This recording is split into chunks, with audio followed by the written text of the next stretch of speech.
alalay lang. Hayaan yung ang winter tires ang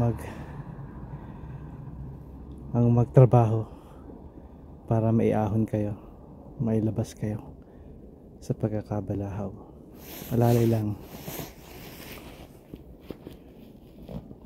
Pupunta na siya sa work, si Mrs. T. Maaga siya ngayon. Bigyan niyo ng oras ang sarili niyo, maraming oras kapag ganito na mayroong winter storm. Hanggang sa muli, kaibigan.